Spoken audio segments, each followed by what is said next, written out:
وہ پوچھتی ہے کہ جب اللہ تعالیٰ نے فرشتوں کو فرمایا تھا کہ آپ حضرت آدم کے آگے سجدہ کر لو، تو انہوں نے کیوں پھر سوال کیا حضرت آدم سے؟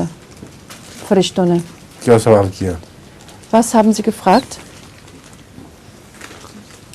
Was haben Sie حضرت آدم gefragt? سورۃ البقرہ کا چوتھا رکوع جہاں پہ شروع ہوتا ہے وَإِذْ قَالَ رَبُّكَ لِلْمَلَائِكَةِ، یہ کیا سوال کیا تھا فرشتوں نے؟ فرشتوں نے تو کوئی سوال نہیں کیا تھا. جہاں پہ فرشتوں نے کہا تھا کہ تو ایک آدمی بنائے گا جو بہائے گا خون اور اللہ تعالیٰ سے سوال کیا تھا، جی حضرت آدم سے تو نہیں کیا تھا.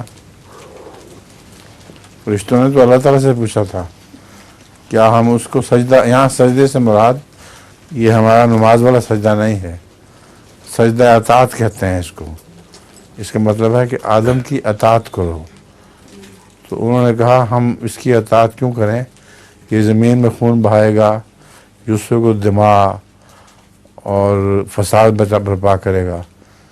ان کو پتہ نہیں تھا کہ خدا کے انبیاء فساد نہیں کیا کرتے، ان کے خلاف فساد کیا جاتا ہے.